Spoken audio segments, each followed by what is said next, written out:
Hey, did you know a simple kitchen whisk can be the secret weapon to skyrocket your baby's brain and body development at 6 to 9 months? I'm not kidding. Those tiny hands pulling sponges through wires aren't just playing. They're wiring up skills for life. Stick with me, because I've got 10 free fun games using stuff you've already got at home that'll turn playtime into a powerhouse for your little one's growth. Let's dive into why these everyday moments matter more than any fancy toy ever could.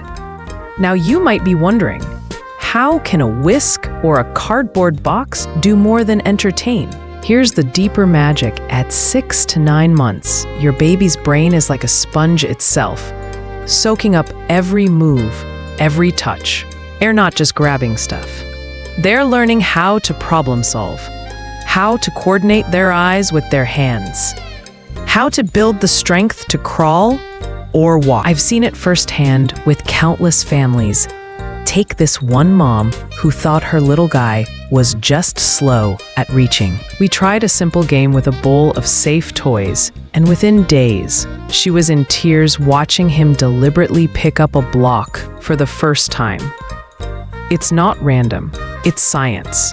Play at this age builds fine motor skills, those precise hand movements, and gross motor skills, the big body moves. So, let's unpack the why and how behind these games. And I promise, you'll see your home as a goldmine of growth. Let's get real about this stage. 6 to 9 months is a game changer. Your baby's gone from a floppy newborn to a curious explorer who wants to touch everything. Their hands are their first tools. They're gripping with their whole palm, not yet their tiny fingers, figuring out how to hold, drop, and shake. Research backs this up. Studies from early childhood development experts show that tactile play at this age boosts neural connections in the brain, directly linking to later skills like writing or even tying shoes. Think about it. Every time they grab a spoon, they're practicing control. Every time they drop a toy, they're learning cause and effect. And physically, they're building core strength for sitting, rolling, maybe even creeping toward crawling. I remember watching a little girl struggle to sit steady. Her parents were worried.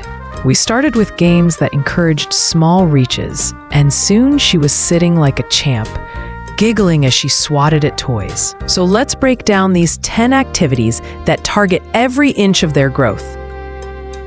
First up, grab a whisk and some clean sponges. Cut those sponges into rectangles, slide them through the whisk wires, leaving just a bit sticking out, and hand it over. Watch as they shake it. Tug at those sponges. Each pull is a mini workout for their fingers, refining grips they'll need for everything from holding a crayon to buttoning a shirt. Next, let's talk containers. A big bowl or tray works. Fill it with safe, graspable items like colorful blocks or soft toys. Nothing small enough to choke on. They'll dive in, picking up and inspecting each piece, training their hand-eye coordination. Want to level up as they hit 9 months? Add sticky tape across the top in rows or squares, just wide enough for their hand to slip through. Now they've got to maneuver carefully, sharpening those fine motor skills even more. Switch it again. Place toys beside the container and cheer them on to drop them in. That deliberate release, it's a huge milestone. Then, take it outside with water play. Or water into a tray. Toss in floating and sinking objects. Sponges, balls, pegs, and let them splash. They're not just having fun, they're mastering moving targets, boosting coordination while lying on their tummy or sitting up, which builds whole body strength. For tummy time, grab an empty bottle, half fill it with rice or colorful bits, seal it tight with glue or tape, and place it just ahead of them. Rattle and colors lure them to reach, shift weight, pivot. Key steps to crawling. I've seen babies who hated tummy time transform with this.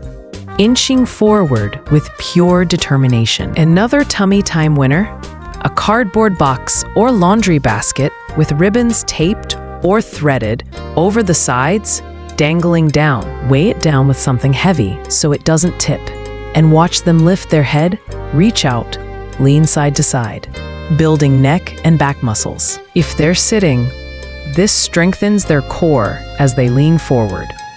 Hide toys behind the ribbons for mobile babies. They'll creep or crawl to get them. Noise lovers, listen up. Flip a pot upside down. Hand over a wooden spoon and let them bang away. It's loud, sure, but they're switching grips, coordinating arms, even swaying to their beat, which hones balance. For sitting practice, take lightweight toys like balls or rings to a wall or fridge, the low shoulder height, so they don't overreach and topple. Sit them close enough to grab without leaning too far, and let them pull. Those tiny adjustments, pure balance training. Later, move them back a bit or place toys on the floor just out of reach. They'll lean, sit back up, learning to control their center of gravity. Each of these isn't just play, it's a stepping stone. I've watched parents light up, seeing their baby pivot for a bottle or pull a toy off a wall. Small wins, massive growth. These games work because they meet your baby exactly where they are, pushing just enough to build without breaking their spirit. But here's a twist that might stop you cold. What if helping your baby during these games is actually holding them back? I know. Your instinct screams to swoop in when they can't reach that rolling bottle or snag a toy from the tray. I've been there, heart aching as a little one grunts in frustration. But pause. Struggle is their teacher. When they stretch for that bottle, miss, and try again, they're wiring their brain for persistence. Child development studies show that overcoming small obstacles in play builds problem-solving faster than if we intervene. I recall a dad who always handed toys over the moment his girl fussed. She was 8 months, still not reaching much. We talked about stepping back, just watching. A week later, he called, voice cracking. She'd figured out how to pivot on her tummy for a toy, all on her own. That frustration? It fueled her grit. So, next time, hover nearby for safety, but let them wrestle with it. Cheer quietly, give a nudge with words, "You've got this." But don't touch. You're not abandoning them, you're empowering them. This shift isn't easy. Our parent hearts hate seeing them struggle. But it's the invisible gift of these games. They learn they can do hard things, and that's a skill no toy can buy. Let's zoom in on the heart of this. Why these games hit different. Take that pot and spoon drumming. Picture this. Your 7-month-old, sitting wobbly, grabs that spoon like it's a magic wand, smacks the pot, and the clang echoes through your kitchen. They freeze, wide-eyed, then do it again, harder, giggling as they sway to their own offbeat tune. It's chaos. Sure, your ears might beg for mercy, but dig deeper. Each strike is them testing how to hold, how to aim, switching hands, balancing as they rock. I've sat with parents who swore their baby wasn't ready for coordinated play, only to see them master this in days, moving to their own rhythm, building arm control and core strength. Or think of the ribbon box, those colorful strands dangling, tempting a tummy time baby to lift their chest like a tiny superhero. One family I worked with had a boy who barely tolerated tummy time, always fussing. We set up ribbons over a box, hid a favorite toy behind him. First day, he just stared. Second day, he reached, chest up, grunting. By day 5, he was scooting forward, parents in awe. These aren't just games, they're blueprints for milestones. The water tray, it's not just a mess, it's physics class as they snatch floating pegs, learning speed and aim while splashing strengthens their arms. The sticky tape container challenge, it's a puzzle, forcing precision as they weave chubby fingers through, to grab a block, and that bottle rattle rolling just out of reach.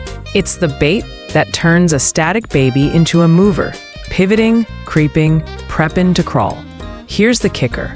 None of this costs more than your time. No pricey gadgets, just stuff from your drawers and a willingness to let them explore. I've seen it over and over. A mom using pasta in a bottle because she had no rice. A dad taping toys to a fridge because his wall was painted fresh. These games adapt to your life, your space. They're proof that development isn't about what you buy. It's about what you do with what's around you. Every reach, every drop, every bang is a neuron firing, a muscle growing, a confidence blooming. And the real data? Look at your baby's face when they finally get it. The grin, the triumph. That's the only stat you need. So set up one of these today. Watch how a simple spoon or ribbon isn't just a toy. It's the tool that builds their tomorrow, piece by noisy, messy, beautiful piece. Now, for a moment that'll stick with you, let's linger on that pot and spoon symphony.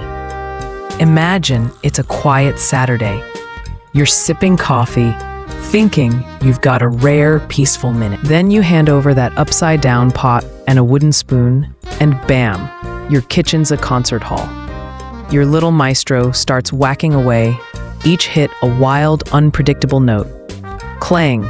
They pause, look at you like, did I do that? Then a sly grin spreads, and they go at it double time, rocking side to side, almost toppling, but catching themselves with a chubby arm. You can't help but laugh, partly 'cause it's adorable, partly 'cause your head's pounding from the racket. I've been there, chuckling with a family as their 6-month-old turned a pot into a drum set, accidentally smacking their own knee and bursting into giggles. It's not just noise, it's discovery. They're figuring out how hard to hit, how to switch hands mid-beat, how to keep sitting while flailing with joy. And you're witnessing raw creativity, the kind no screen or battery-powered toy can match. I remember a tired mom confessing she dreaded the noise but kept this game going because her girl lit up like never before, even starting to bounce to her own tempo, building balance she hadn't shown yet. It's messy, it's loud, it's a test of your patience, but it's pure gold. These are the seconds you'll replay in your mind years later, when they're too cool for pots and spoons, and you're missing the sound of their tiny chaos. Soak it in now. Let them bang away. Hide a smile as they compose their masterpiece, because this isn't just play. It's the soundtrack of their growth, and you've got front row seats to the best show in town. So here's the bottom line. These 10 games, whisks, containers, water trays, rattling bottles, ribbon boxes, noisy pots, sticky toys, aren't just ways to kill time. They're your baby's first classroom, teaching fine motor precision, gross motor strength, balance, and grit, all with stuff you've got lying around. You're not just a parent in these moments. You're their coach, their cheerleader, watching them build the blocks of crawling, walking, problem solving. Start with one today, see the difference in their reach, their focus, their joy. And if you're loving these ideas and want more ways to turn everyday stuff into growth gold, stick around. If you want to keep hearing my stories and tips, hit that like, subscribe, and tap the bell. Your support is what keeps me sharing. Oh, and one last thing. Which of these games are you most excited to try with your little one? Drop it in the comments. I'm all ears.